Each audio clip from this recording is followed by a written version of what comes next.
Millionaire didn't know he had a son until he saw the bracelet he gave his ex on a poor 11-year-old girl's wrist. Comment below where in the world you're watching from, and get ready for a story that will touch your heart. The morning sun glinted off the floor-to-ceiling windows of Jason Miller's penthouse, painting golden streaks across imported marble floors. At 42, Jason had mastered the art of efficiency. Even sleep was scheduled to precision. His alarm chimed at exactly 5:30 a.m., though he'd already been awake for 7 minutes, staring at the ocean view that had cost him more than most people earned in a lifetime. "Good morning, Mr. Miller." His personal assistant's voice came through the integrated home system. Today's schedule includes the quarterly board meeting at 8:30, followed by the acquisition briefing at 10:15. The legal team needs your signature on the Thompson deal by noon, and "Send the Thompson papers to my office," Jason interrupted, already moving toward his immaculate bathroom. "I'll review them before the board meeting." Within 30 minutes, Jason was dressed in a tailored charcoal suit, his reflection in the mirror showing a man at the peak of professional success. His face, handsome in a stern, unyielding way, revealed little of the emptiness that had begun to hollow him from within. The elevator descended silently to the private garage where his driver waited. "Morning, sir," the man said, opening the door to the sleek black sedan. Jason nodded curtly, already scanning emails on his tablet. There was no time for pleasantries in the life of a CEO worth billions. At Miller Technologies headquarters, employees straightened as he strode through the main floor, his presence causing a ripple of tension. In the 12 years since founding, the company Jason had cultivated a reputation for brilliant vision coupled with merciless precision. Failure was unacceptable. Excellence was merely expected. The projections looked promising, his CFO reported during the board meeting, gesturing to charts that showed consistently climbing profits. Q4 should exceed expectations by approximately 12%. Jason listened, asked pointed questions, made swift decisions that would affect thousands of lives, all without a flicker of doubt or hesitation. This was what he had built his life for: complete control, unquestionable success. Yet later that night, standing alone in his penthouse with a glass of 30-year-old scotch, Jason found himself once again staring at the glittering city below. The empire he had built spread before him. Buildings bearing his company's logo, products used in millions of homes, a name recognized globally. He took a sip of the amber liquid, savoring its complexity. Strange how even the finest scotch tasted somehow hollow when drunk alone night after night.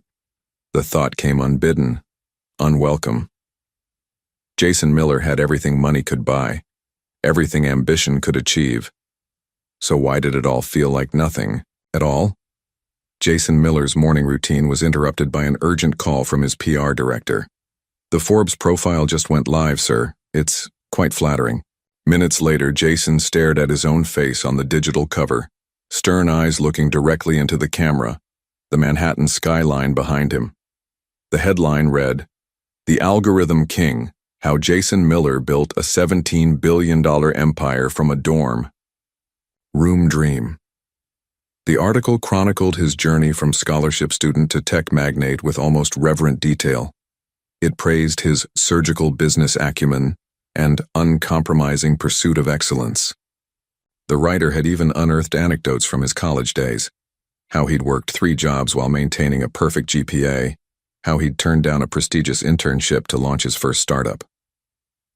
What the article failed to mention were the costs, the friendships that withered from neglect, the family holidays missed for business trips, the relationships abandoned when they threatened to compete with his ambition.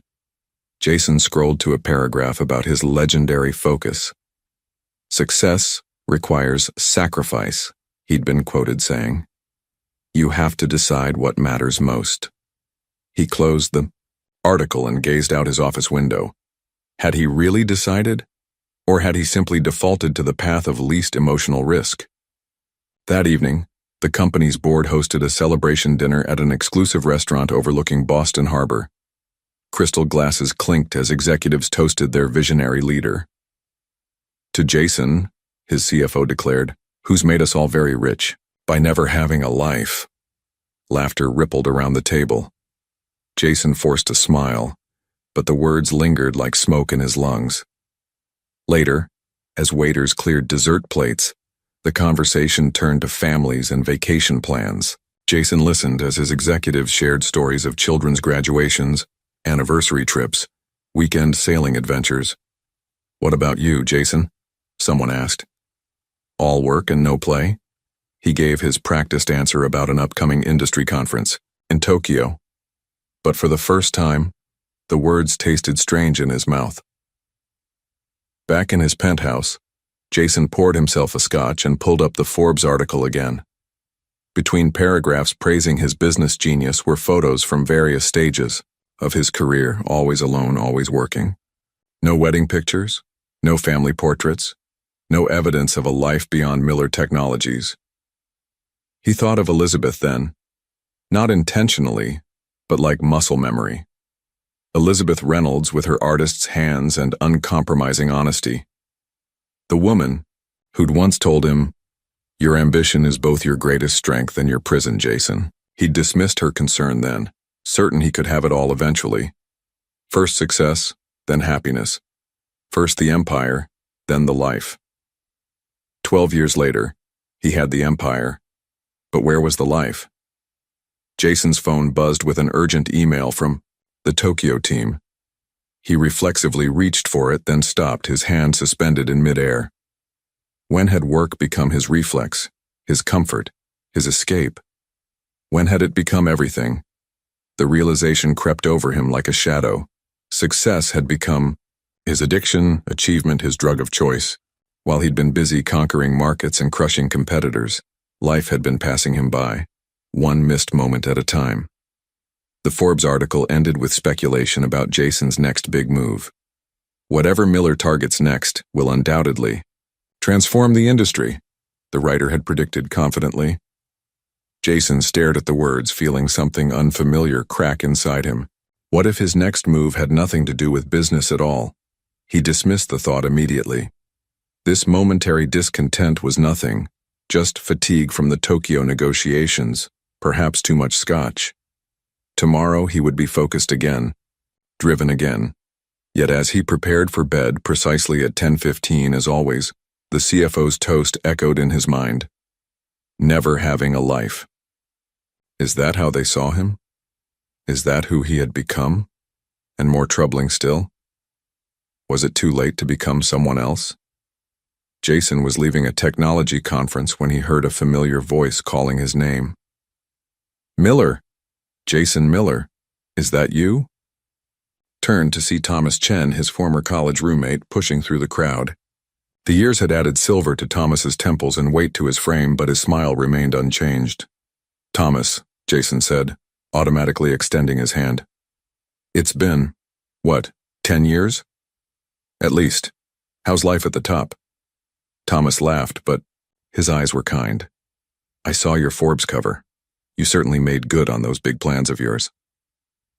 They exchanged pleasantries, Thomas sharing stories about his modest engineering firm and his family. 3 kids, a house in the suburbs, a golden retriever named Einstein. Jason listened, offering carefully curated highlights of his own achievements. As they prepared to part ways, Thomas asked, "Do you ever hear from Elizabeth Reynolds? You two were inseparable back then." The name hit Jason like a physical blow. "Elizabeth? No, we lost touch after graduation." "Shame," Thomas said. "You guys seemed perfect together. She became quite the respected art teacher from what I heard." "Well, good seeing you, Jason. Don't be a stranger." That night, Jason found himself pulling a lockbox from the back of his closet. He hadn't opened it in years, yet the combination came to his fingers without hesitation. Inside lay the carefully preserved artifacts of a different life. Concert tickets, handwritten letters, photographs. One photo in particular caught his attention. Jason and Elizabeth at Walden Pond, her auburn hair catching the sunlight, his arms wrapped around her as they laughed at something now forgotten. They looked impossibly young, impossibly happy. Jason remembered that day with painful clarity. They'd skipped classes to spend the afternoon by the water, Elizabeth sketching the landscape while he outlined his business ideas. "We'll change the world together," he had promised. Your art, my technology, a perfect match. He set the photo aside and reached for the small jewelry box at the bottom of the lockbox. It was empty now, but he remembered what it had held. Custom sapphire bracelet with their initials discreetly engraved on the clasp. A parting gift he'd given Elizabeth the day everything changed. That day had begun with celebration. Jason had received an offer from a venture capitalist, significant funding for his startup, but with a catch. He would need to relocate to Silicon Valley immediately. It's just temporary, he'd assured Elizabeth. A year, maybe 2. Then we can be together again. But Elizabeth had seen through him, as she always did. This is just the beginning, Jason. There will always be another deal, another opportunity, another reason to put our life together on hold. I'm doing this for us, he'd insisted. No, she'd said quietly. You're doing it for yourself. And that's okay. But let's not pretend it's something else. She'd handed him back the bracelet. I can't be the thing you return to when you've conquered the world, Jason. I need to be the world you're building alongside. He'd left the next day, convinced he could have both, the success and the relationship. By the time he realized Elizabeth had been right, too much time had passed, too many opportunities to choose differently. Now, alone in his penthouse, Jason searched Elizabeth's name online. He found articles about her teaching career, an award she'd received for arts education, photographs of exhibits she'd organized. The most recent information was from 2 years ago. Then nothing. It was as if she'd vanished, leaving Jason with nothing but memories and the hollow ache of what might have been. The labor practices scandal is hurting our public image, Mr. Miller, said Rebecca Liu, Miller Technologies' head of public relations. We need to demonstrate corporate responsibility. Jason frowned at the data on his tablet. The expose about working conditions in their overseas facilities had caused a 7% drop in stock value and endless social media outrage. What do you suggest? He asked, already impatient with this distraction from actual business. Rebecca outlined several options, but it was Marcus Jenkins, Jason's longtime friend and legal counsel, who offered the winning idea. A mentorship program, Marcus said, leaning forward. Tech education for underprivileged youth. It's personal, impactful, and directly addresses the heartless tech giant narrative. Jason immediately shook his head. I don't have time to babysit teenagers. You wouldn't need much involvement, Rebecca assured him. Just attend the launch, maybe a few photo ops. And if you actually showed up for the mentoring once in a while, it wouldn't hurt, Marcus added with a knowing smile. Later, alone with Jason in his office, Marcus dropped the PR facade. Look, you need this, not just the company, you. Since when are you my therapist? Jason asked, irritated. Since Harvard, when I watched you transform from an actual human into whatever. Marcus gestured vaguely at Jason. This is. When was the last time you did something that wasn't about making money or crushing competitors? Jason had no answer. 2 weeks later, the future digital project was announced with considerable fanfare. Jason insisted on strict parameters. The program would focus exclusively on technology and entrepreneurship, subjects he understood, and his personal involvement would be minimal. I'll provide funding and curriculum guidance, he told the planning committee. But I have a company to run. The committee nodded, already accustomed to the limitations of working with corporate donors. Only Sofia Garcia, the community center director, seemed unimpressed by his conditions. These kids don't need another distant benefactor throwing money at them, she said during a planning session. They need actual mentors who show up. Jason bristled at her directness. Ms. Garcia, I assure you my financial contribution is very generous, she interrupted, but money doesn't teach kids to code. People do. Her words stayed with him, an irritating splinter in his otherwise orderly thoughts. When Marcus sent him the PR schedule that included monthly visits to the center, Jason didn't immediately reject it as he would have before. Instead, he found himself remembering his own youth, the community college professor who'd first introduced him to programming, the hours he'd spent in the computer lab because the apartment he shared with his mother couldn't afford decent internet. Fine, he finally told Marcus. I'll do the minimum required participation. But don't expect me to suddenly become some inspirational figure to these kids. I'm a businessman, not a teacher. Marcus smiled knowingly. Of course, Jason. Whatever you say. The launch of the Future Digital project attracted more media attention than Jason had anticipated. Business journals praised Miller Technologies for its progressive approach to corporate responsibility, while local papers featured photographs of Jason standing awkwardly beside excited teenagers. The carefully choreographed event was proceeding exactly as planned, until a reporter from the Boston Chronicle raised her hand. "Mr. Miller," she called out, "what in your own childhood inspired you to create this opportunity for disadvantaged youth?" Jason froze momentarily. His PR team had prepared him for questions about the program's goals and metrics, not personal inquiries. "I believe in the transformative power of technology," he answered mechanically. "It's important that all young people have access to the tools that will shape tomorrow's economy," the reporter persisted. "But what personal connection do you have to these communities? What drives you to help these specific children?" Jason felt a trickle of sweat down his back. "I simply recognize talent can come from anywhere," he said, his voice unnaturally stiff. "Our company benefits when we expand the talent pool." Even to his own ears, the words sounded hollow, a corporate platitude rather than a human response. That night, alone in his penthouse, Jason poured himself a larger scotch than usual. The reporter's questions had unearthed memories he preferred to keep buried. He remembered his mother, Elena Miller, working 3 jobs to keep them afloat after his father abandoned them. He remembered the shame of free lunch vouchers, the apartment with perpetually broken heating, the nights his mother fell asleep at the kitchen table, exhausted from her endless shifts. He remembered vowing at 12 years old that he would never be dependent on anyone, that he would build a fortress around himself so secure that nothing, and no one, could ever make him vulnerable again.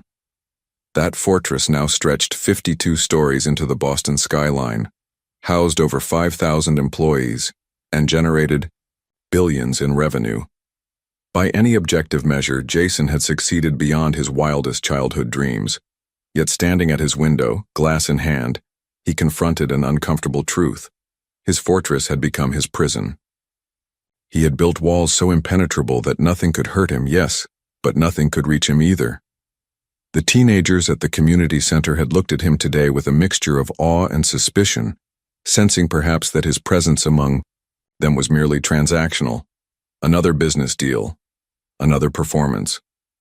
For the first time in years, Jason wondered if the life he had constructed was actually the one he wanted, if the success he had achieved at such cost was truly success at all. "You're being ridiculous," he muttered to himself, draining his glass. "This is exactly what you worked for." But as he prepared for bed with his usual precision, a small, persistent voice whispered that perhaps he had been working for the wrong things all along. Jason arrived at the community center for his first mentoring session with the precision of a military operation. His assistant had scheduled exactly 60 minutes, his driver waited outside, and his talking points had been meticulously prepared by the PR team. What he hadn't prepared for was the actual teenagers. 20 pairs of eyes studied him as he entered.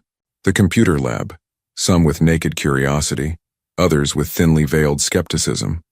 These weren't the polished business school graduates he usually addressed. They were high schoolers with backpacks, smartphones, and the unnerving ability to detect inauthenticity from 50 paces. "Welcome, Mr. Miller," Sofia Garcia said with professional courtesy, though Jason detected a hint of challenge in her tone. "The students are eager to learn from your expertise." He cleared his throat and launched into his prepared speech about entrepreneurship and wealth building. He showed slides of exponential growth curves and market penetration metrics. He quoted the same financial advice he'd given at executive retreats.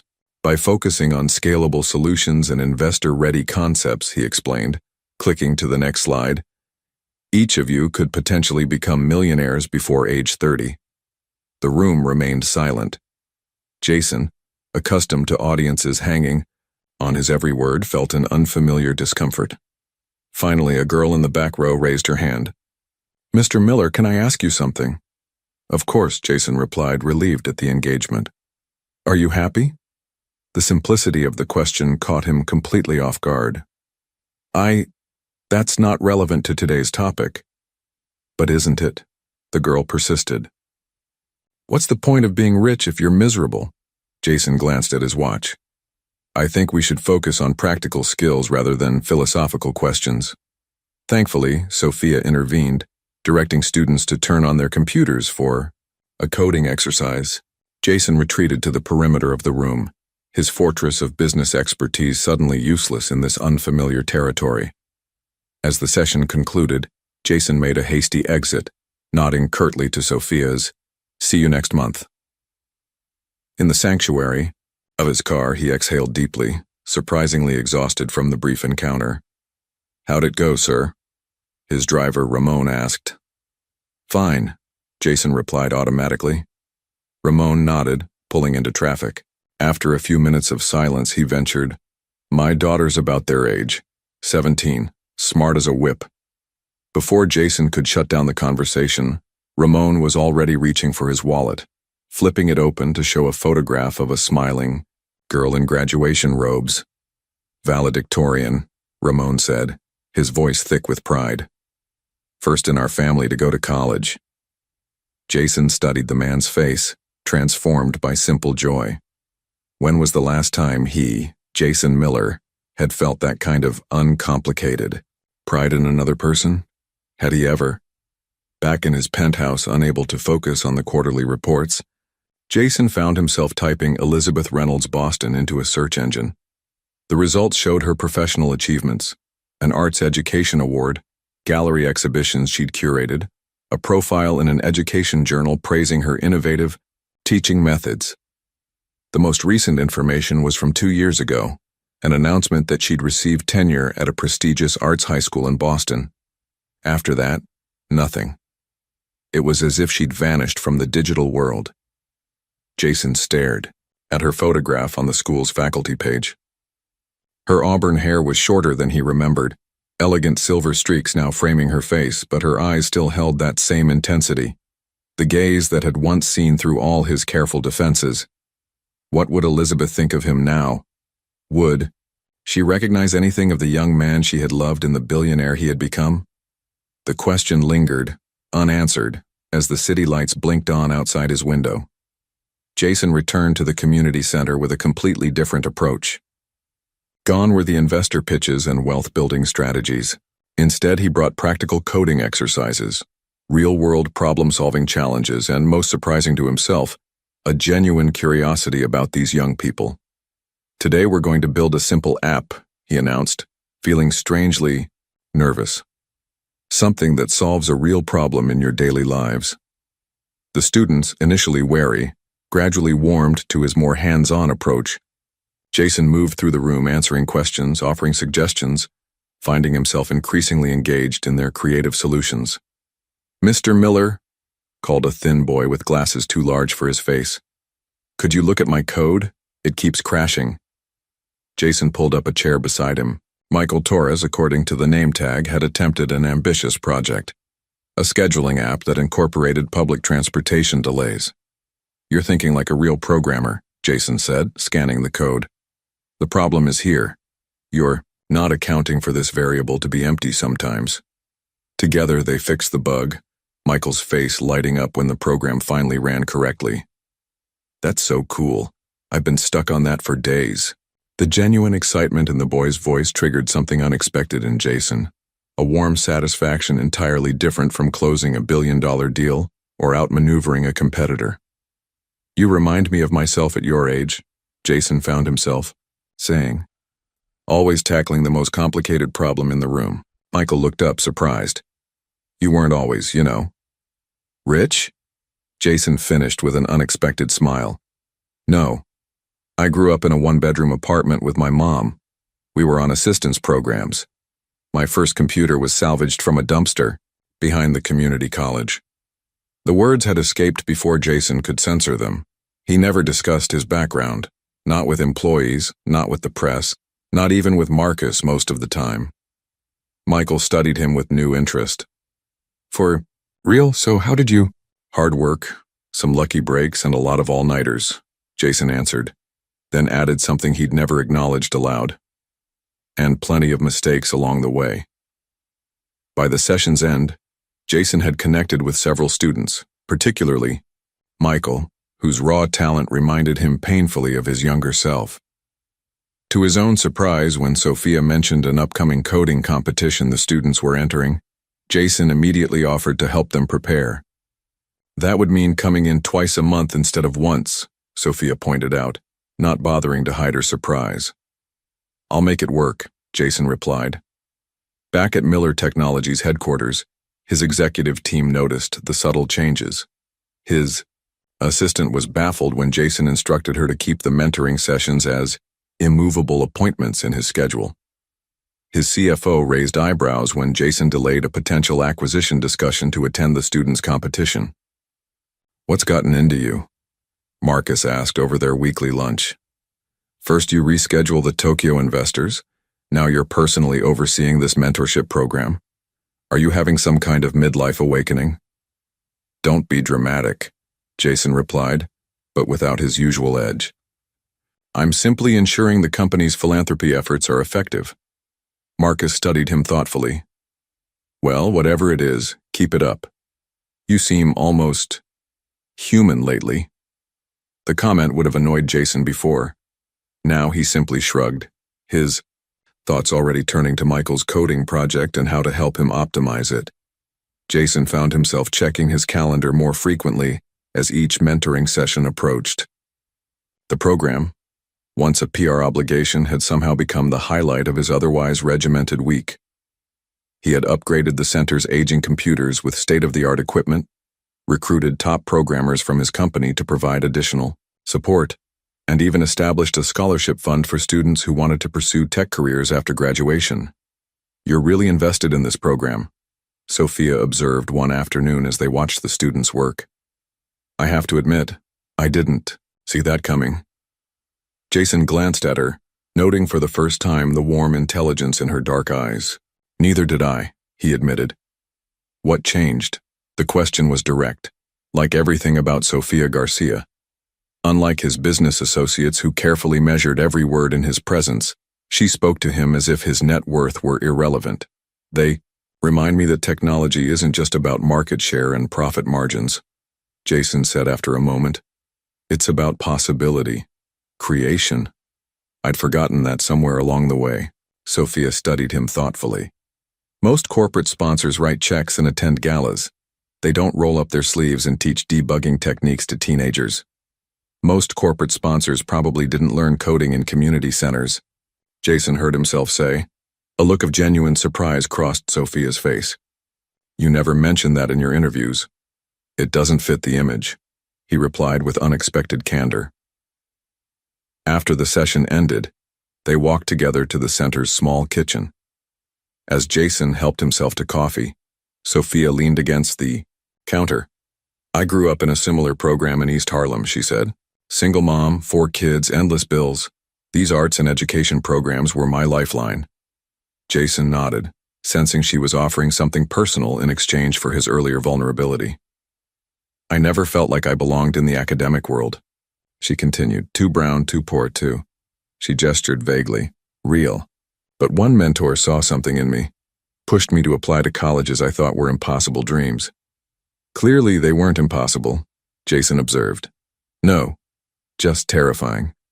Her smile was both wry and genuine. I spent my first 2 years at Columbia, feeling like an imposter, like someone would finally realize I didn't belong and kick me out. Jason felt a strange ripple of recognition. I know exactly what you mean.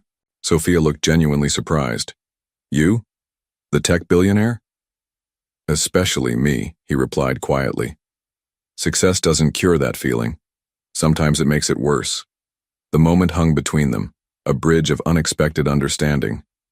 Jason felt oddly exposed, yet not uncomfortable. When was the last time he'd had a conversation this honest with anyone?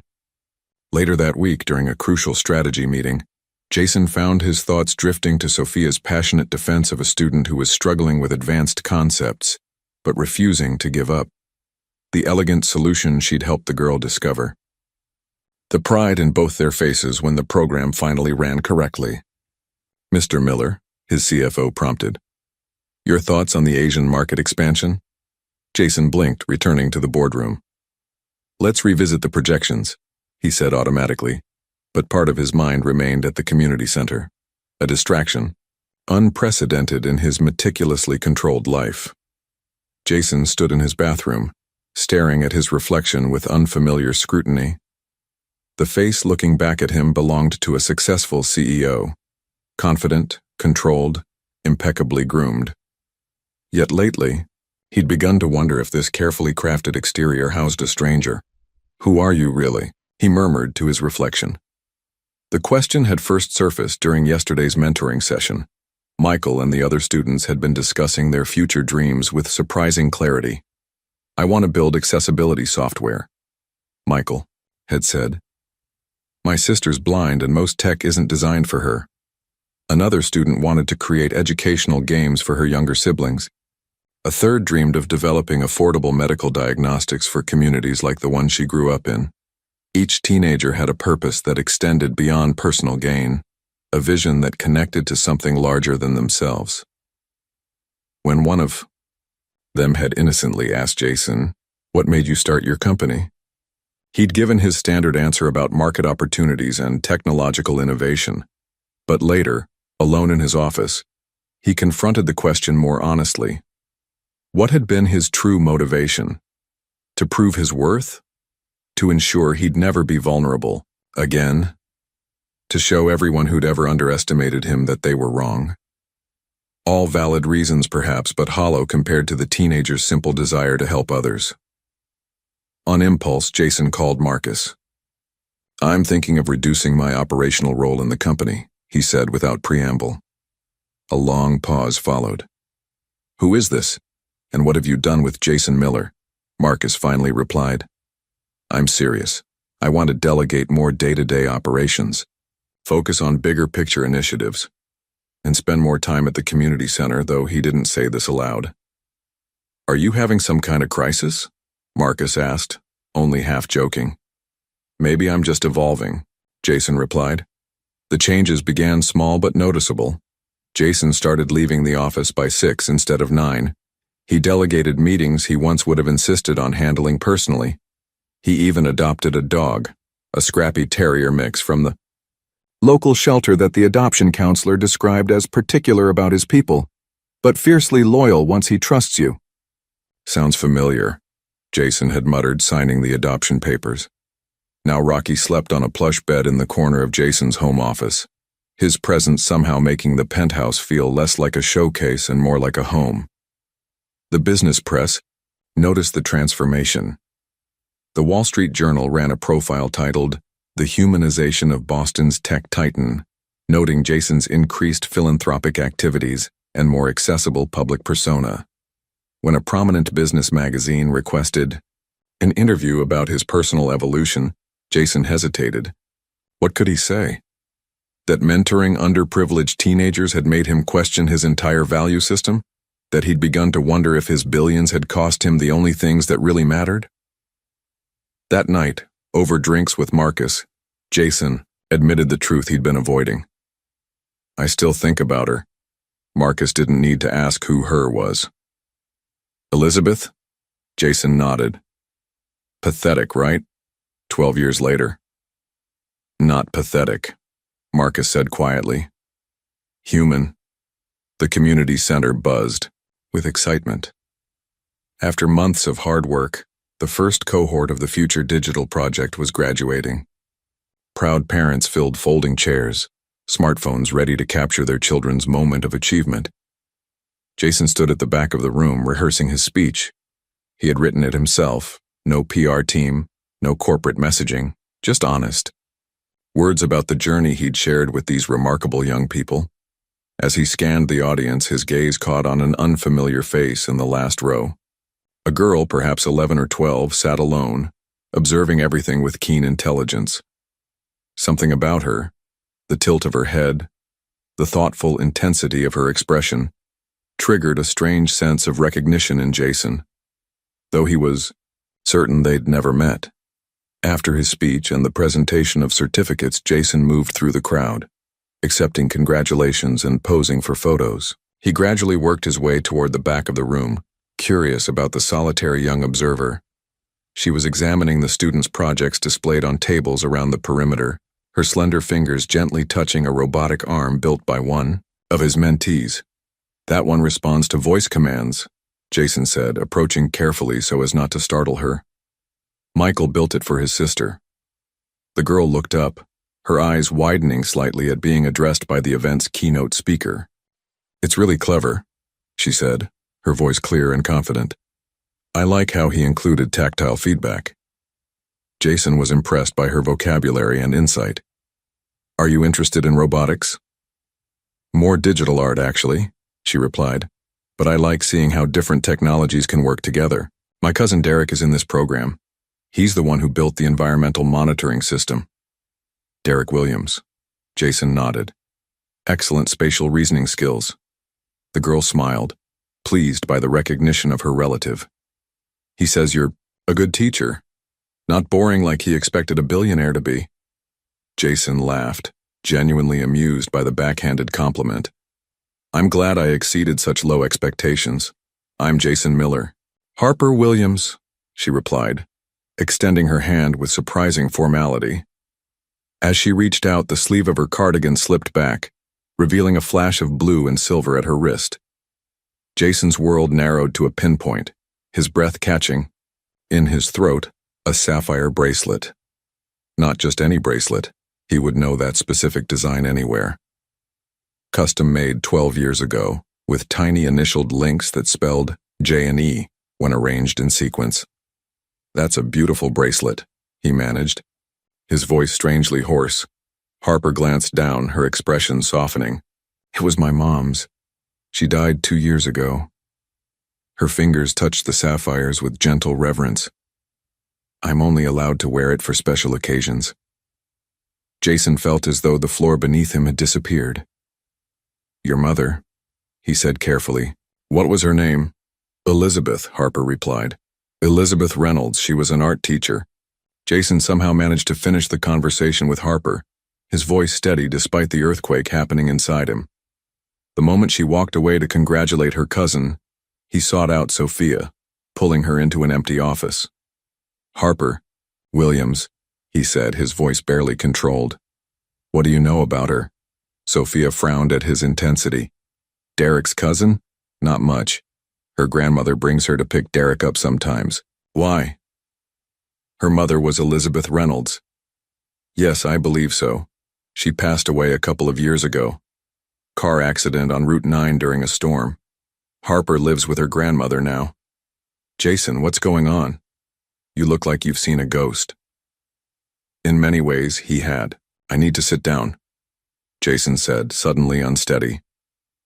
Once seated, he explained his history with Elizabeth, watching comprehension dawn on Sophia's face.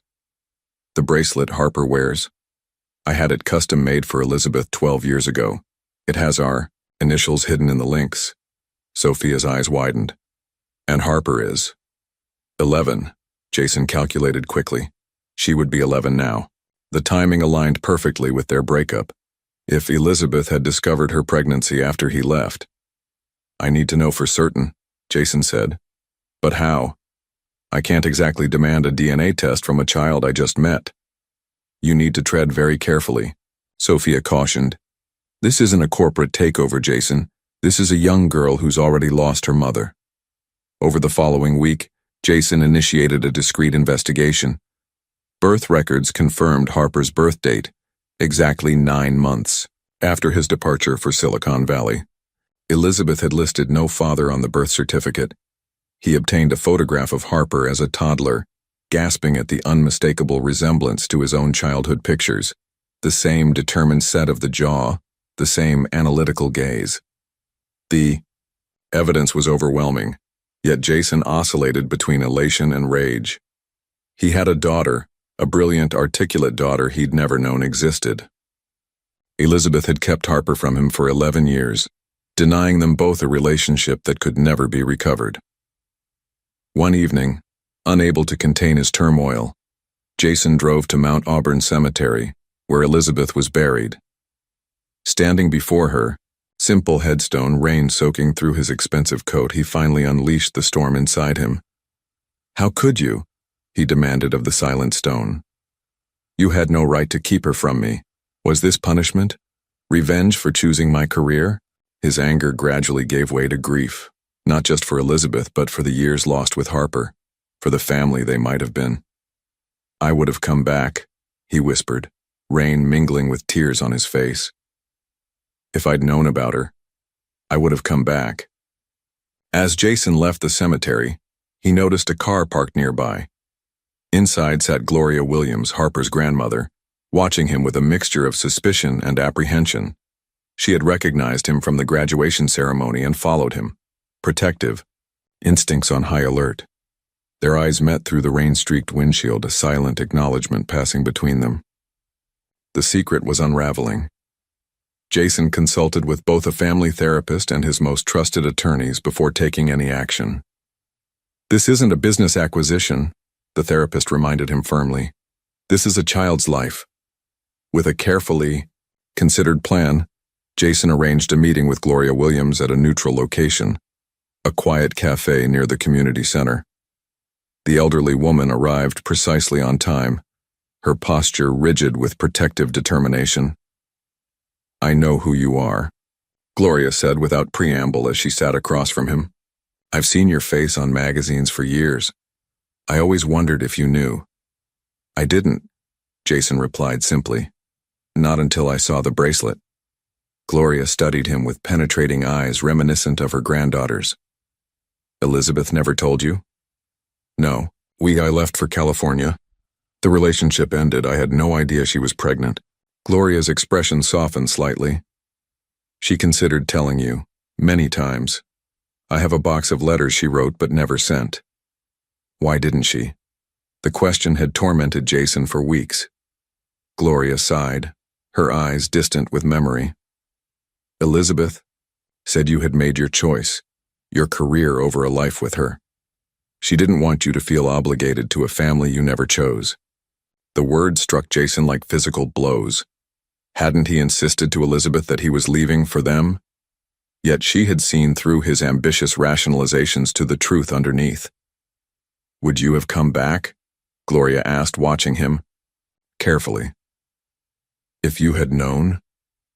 Jason considered the ambitious young man he'd been, so hungrily pursuing success. "I want to say yes," he admitted. "But I don't know. I was different then." His honesty seemed to earn a small measure of Gloria's respect. "At least you're not lying to yourself," she observed. "Elizabeth always said that was your best quality, when you allowed it." They spent the next hour discussing Harper, her intelligence, her artistic talent inherited from her mother, her stubborn determination so like her unknown father. Gloria shared photographs from Harper's childhood, each image a physical reminder of what Jason had missed. "What do you want now?" Gloria finally asked. "Why reveal yourself after all this time?" "I want to know my daughter," Jason said simply. "I can't get back the years I've lost, but I don't want to lose any more." Together with Sophia's help, they developed a careful plan to introduce Jason as Harper's father. He created a special digital art program at the community center, knowing it would draw Harper's interest. Over several sessions, he got to know her better, her love of animation, her thoughtful approach to creative problems, her quiet confidence. Gloria watched these interactions carefully, protective but increasingly reassured by Jason's genuine care for Harper's well-being. "She has your analytical mind," Gloria told him after one session. "But Elizabeth's heart. Thank God for that." When the time finally came to tell Harper the truth, Jason was terrified in a way no business crisis had ever made him feel. They chose a Saturday afternoon at Gloria's modest home, creating a safe space for whatever reaction might come. "There's something important we need to tell you," Gloria began, sitting beside Harper on the worn living room sofa.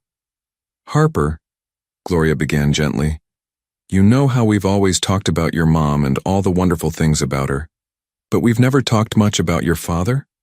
Harper nodded, her intelligent eyes moving between her grandmother and Jason. There was already a suspicion growing there. a connection her quick mind was beginning to make. The truth is, Gloria continued, your mother made a decision years ago, a decision she thought was best at the time.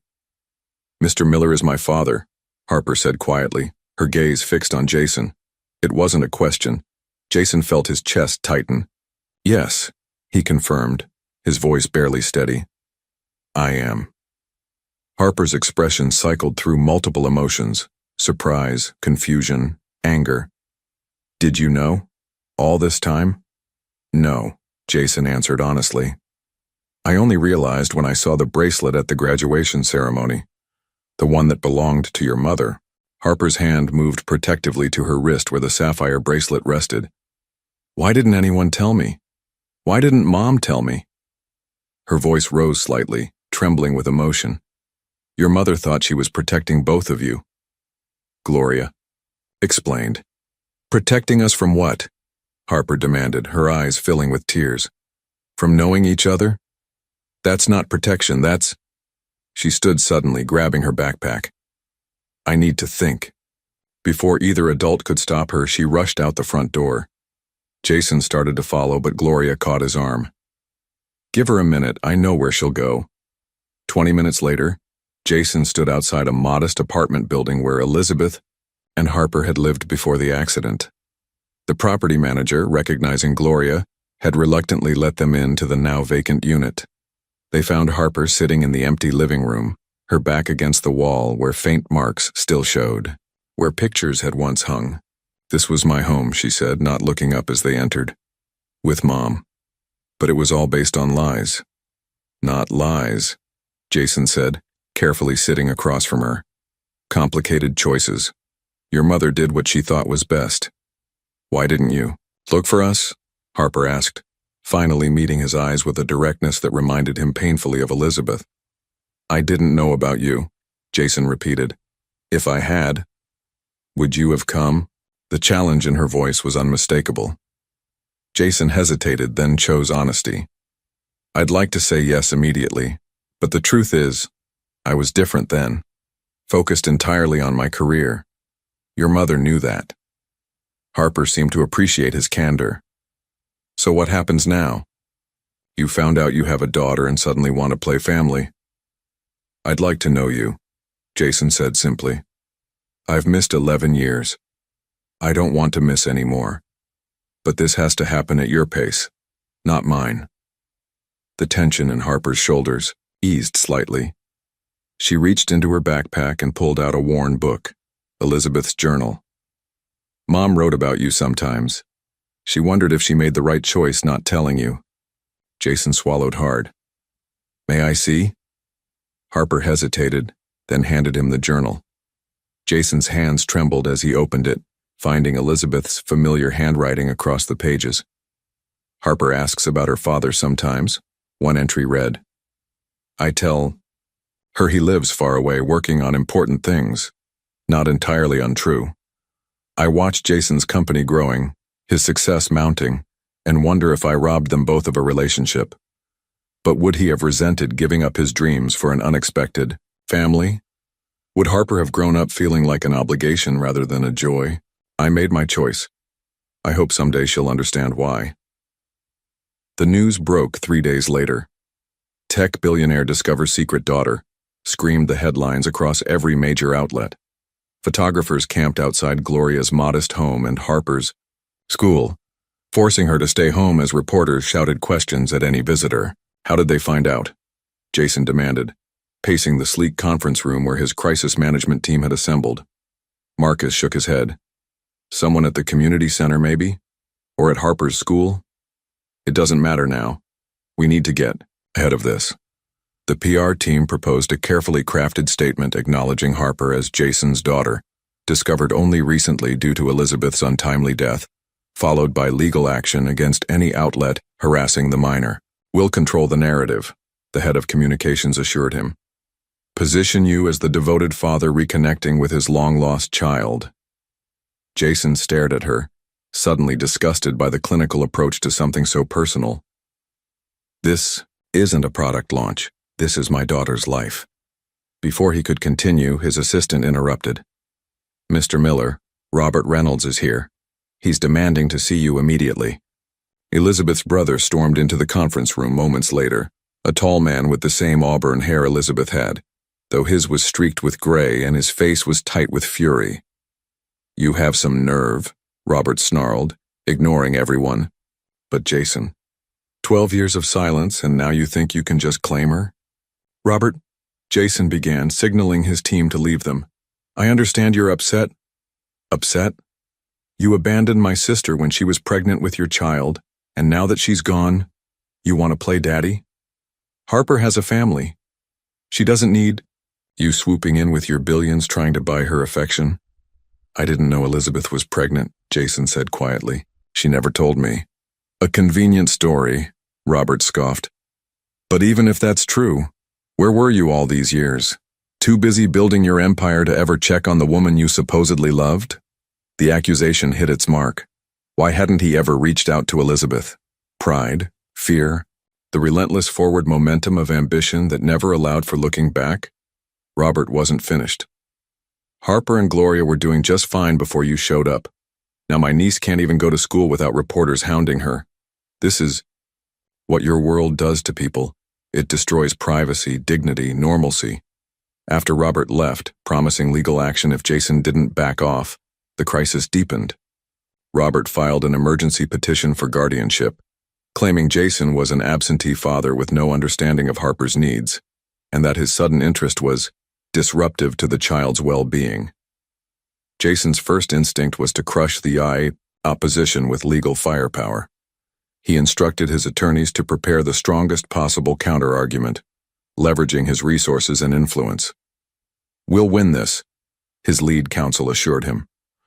Reynolds doesn't have the resources to fight. You and no judge would rule against a biological father with your means. That evening, as Jason reviewed the aggressive legal strategy his team had prepared, Harper called him on the private number he'd given her. Everyone at school knows, she said, her voice small. Some kids are saying awful things about Mom. That she was that you paid her to. None of that is true, Jason said firmly, his heart breaking at the pain in her voice. Your mother was the most principled person I've ever known. Uncle Robert says you're going to use your money and lawyers to take me away from Grandma. Harper, that's not... Is that how you solve problems? She interrupted, a new hardness in her voice. By crushing people who disagree with you? By using your power and money to get what you want? The question hit Jason like a physical blow. It was exactly what he'd been preparing to do. Deploy his vast resources to overwhelm Robert's opposition, regardless of whether that approach was best for Harper. After they hung up, Jason sat alone in his office for hours. What kind of father did he want to be? What lesson was he teaching Harper with his first significant parental decision? Elizabeth's journal entry echoed in his mind. Would Harper have grown up feeling like an obligation rather than a joy? The next morning, Jason called his legal team. Cancel everything, he instructed. We're taking a completely different approach. 1 year had passed since Jason had discovered Harper was his daughter. Standing on the terrace of his penthouse, he watched her showing her grandmother the city view, pointing out landmarks with the confidence of someone who now felt at home in this once alien space. The transformation of the penthouse reflected the transformation in Jason's life. The formerly sterile designer showcase now featured Harper's artwork on the walls, photographs on shelves, and a state-of-the-art art studio where a rarely used guest room had once been. Even Rocky, his rescue dog, had a collection of toys scattered across the once immaculate floors. Dad, Harper called, still testing the word that had become more natural over months of careful relationship building. Can we take Grandma to that Italian place tonight? The one with the tiramisu? Absolutely, Jason replied, warming at the casual way she included him in her plans now. The path to this moment had been anything but smooth. Rather than battling Robert in court, Jason had taken a radically different approach.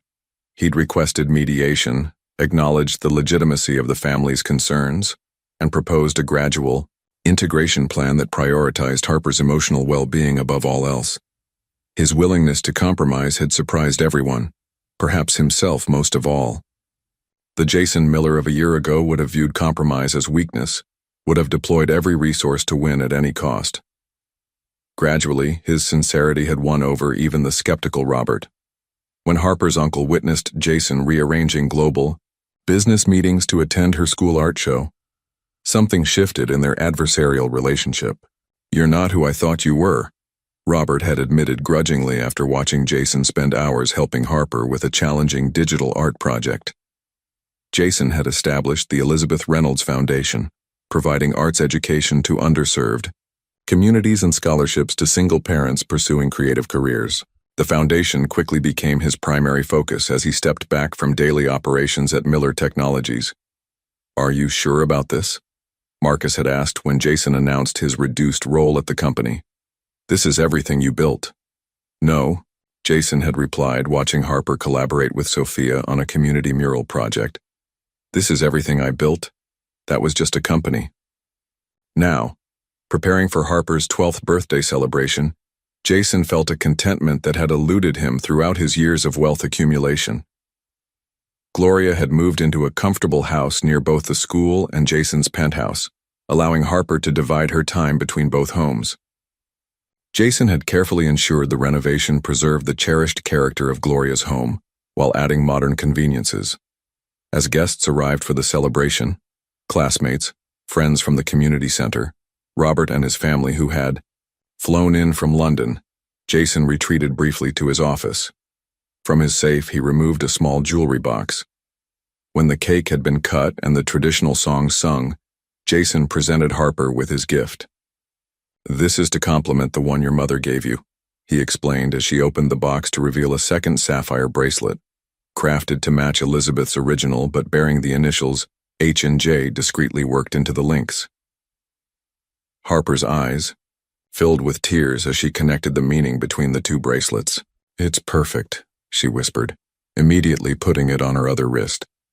"I have something for you too," she said, leading him to her computer. "I've been working on it for months." On the screen appeared a beautifully designed digital museum, a loving archive of Elizabeth's life as a mother. Using skills Jason had taught her, Harper had created a virtual gallery of photographs, artwork, and journal entries that captured the 11 years he had missed. "Now you can see who she really was," Harper explained softly. "Not just who she was to you, but who she was to me." As Jason moved through the virtual exhibit, seeing Elizabeth with baby Harper, toddler Harper, elementary school Harper, the bedtime stories, art projects, Halloween costumes, quiet moments of maternal love, he felt a complex mixture of grief and gratitude. "She wanted me to know you," Harper said, pointing to a journal entry dated from shortly before the accident. "She was planning to contact you that summer. She wrote that it was time." The revelation struck Jason deeply. Elizabeth had chosen to reach out after all those years, only to have fate intervene with cruel timing. Later that evening, after the guests had departed and Harper was staying at Gloria's for the night, Jason stood alone on his terrace, both sapphire bracelets weaving through his thoughts, one that had once symbolized a painful ending, the other a new beginning. Success, he realized, could not be measured in market share or stock prices. The real value in life lay in connections, in second chances, in the messy, imperfect love that tied one human being to another. The man who once had everything now finally had something that mattered.